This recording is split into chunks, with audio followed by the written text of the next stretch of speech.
Today we'll be looking at 4 business lessons that you need to know, whether you're just starting your business or you're an already existing business owner. For a lot of people, they were not aware of these lessons when they started. When I started my business, I wasn't aware of these lessons. The problem is this: a lot of people are not aware that there's a huge difference between writing a business plan on paper and the practicality of it. You see, it is very easy when you write what you want to do on paper, but when it comes to the practical aspect of it, then you start to see that things are different. You start to see that things are hard. The workability of it starts staring at you in the face, and you are wondering, can I actually get this thing off the ground? As a business owner, know this: not all business ideas would work due to one reason or the other. No matter how you plan, no matter what you put in place, there will be some failures. Now, when failures happen, for a lot of people, it is a setback for them. When failure happens, for some, they cannot handle it, especially if you have never done business before. Then you start wondering what to do if you have no knowledge of what to do. And it is at this stage that most people give up. Most people look at it and say, oh, I cannot continue this. Oh, it is not working. When you get to a stage where your plans are not working, your campaigns are not working, your ideas look like it is not working, what you need to do is to start to look for solutions. Your ideas not working, your campaigns not working, your strategies not working is only pointing you to the fact that you are doing something wrong. So, as a business owner, you need to now look at your plan and tell yourself, how do I do this? How do I do it? That you have an idea. If it is not practicable, it is going to frustrate you. So, you want to look at your ideas again.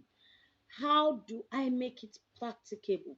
You want to look at the strategies you have put in place to do these ideas. So you are starting a business, you will have already looked at how you want to sell those you want to sell to. You've looked at how you want to get to them, how you want your product to get to them, how you want your services to get to them. You want to also ask yourself, are these ideas practicable? Are these strategies workable? If it is not workable, it will be difficult for you to execute it. So you want to look at the workability of your ideas. You want to look at the workabilities of your strategies so that you don't end up frustrating yourself. It's just like someone who is starting afresh and you have started a business with a capital of maybe 500,000, 200,000, a million naira, and you are putting in strategies of 10 million naira. How do you intend to do that? It will be difficult for you to work it out. The practicability of getting 10 million naira to use for your strategy would frustrate you. So you want to look at something within the range of your scope, something that is practicable, something that would actually work. So you want to look at maybe meeting your clients one-on-one. You want to look at how you can deliver to them. You want to look at the delivery companies you can use. You want to look at the equipment you are using. If your capacity is small and you are looking at using equipment worth hundreds of millions, you want to ask yourself, is that workable?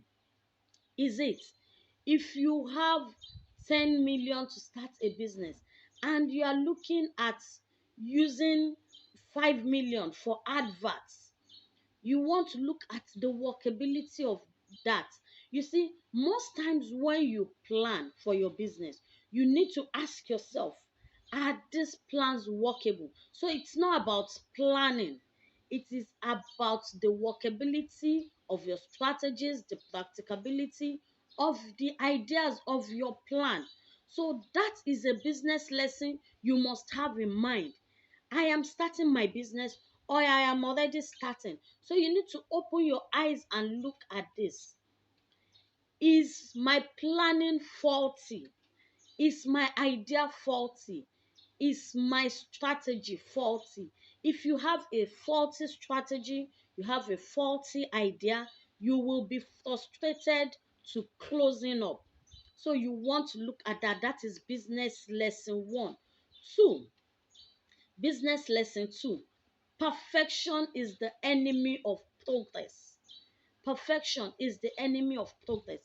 Most of us are waiting for the perfect time, the perfect office, the perfect equipment, the perfect thing.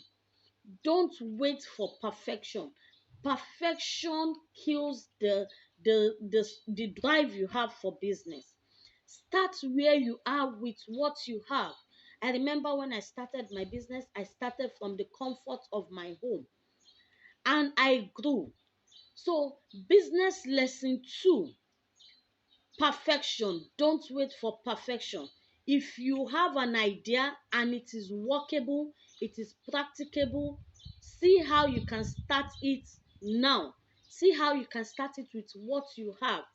So, if what you have is one bag of rice, sell your one bag of rice, get the money, buy another bag, keep saving your profit until you can make it two bags, then you go to three bags. Then because you already have plans on how you can work it out and your plans are workable, you already have plans on how you can get more clients, then you start sourcing for customers, you start sourcing for clients. As your customer base increase, you may ask them to pay before services, so they pay you, you increase the quantity of what you are selling, and gradually at a time, this is how to grow. I have seen people who are into peanut packaging. They make peanuts, but they complain, oh, I know how to make peanuts, but because I am yet to get NAFDAC registration number, they are not doing business. And so they are just there. They keep complaining there's no money. They keep complaining things are not working. If you know how to do peanuts, then it is easy for you to say, oh, I can start small. So start again, start again. So if you start again, it makes it easy for you to do what you want to do. It makes it so easy for you. So you want to start with what you have. So you know how to make peanuts, start selling to those around you. Start selling to people in your community. Start selling to supermarkets in your community. As you grow, you are working towards getting your business registered. You are working towards getting the approval that you need. But don't just sit. So don't wait for perfection. When I started my laundry in the house, I was not perfect. I remembered a certain time a client gave me his clothes and I took it to him in a hotel. When I got there, the nylon I used for packaging was the normal, it was not a quality nylon. So when I got to the hotel that day, someone from the hotel, that's the laundry man from the hotel, was also bringing him a shirt that he asked them to do for him. When we both placed it on the bed, I looked at the quality of what they brought from the hotel laundry. I looked at mine. I did not like it. But do you know what? I knew that I was going somewhere. So I didn't stay. And this man kept patronizing me because I was giving him quality. He was getting his clothes properly washed and ironed. So it was just the nylon, it was the packaging that I did not have. But I grew, I was working and I kept at it. So don't wait for perfection. While you are waiting for perfection, other people are doing business and they are making money. There's always room for improvement. So you need to keep learning. You need to keep acquiring new skill. You need to keep growing. You need to keep getting new information. You need to keep getting new ways of doing things. But do not stay. Do not stand in a place. Do not wait. Do not procrastinate. Do not say until tomorrow. Do what you have to do. Do what you have to do. The third business lesson is this: get comfortable with the uncomfortable. That's a huge business lesson. You see, when you start business, business takes you out of your comfort zone. If you want to be a true business person, you must learn to go out of your comfort zone. And when we say go out of your comfort zone, what do we mean? It means that if you are the type who don't know how to talk to people, you don't know how to interact with people, you want to start learning that. It may not be convenient for you, it may be uncomfortable for you, but because you are not a business person, because you are not a busy entrepreneur, because you know you have to get your products, your services to people, you have to get comfortable with the uncomfortable. You will need to go out, you will need to meet your clients, you will need to talk about your business, you will need to put yourself out in the faces of people. This is a huge business lesson. They don't teach you this in school. When you are starting business, at times nobody tells you this, and I wasn't told when I started my business. You see, I knew I had to talk to people. I used to be naturally shy. I can talk, but when it comes to meeting people one on one, I want to keep quiet, except if we're in a large gathering and I need to talk. But this now is my business. This is your business. You need to talk to people about your business. You need to come out of your comfort zone. You need to travel. Yes, you might need to travel to meet some clients. You might need to travel to buy some goods. You might need to trust people with your money. Yes, you might need to trust people with your money, because you may have to buy things from people you have not seen before. And you are making this purchase, you have to pay before they deliver to you. So you need to get comfortable with the uncomfortable. That is business lesson 3.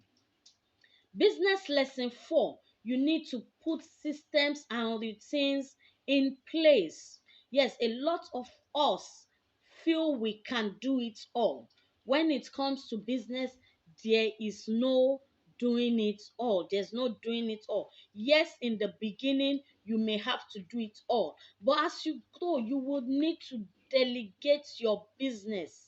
You will need to give people tasks to do. You will need staff who are competent enough to run that business even if you are not there. I have seen a lot of people who are doing business but are refusing to delegate. When you refuse to delegate, it affects your business. It affects your business. Time, they say, is money. If you don't delegate, you may be losing time, and this has direct impact on your business.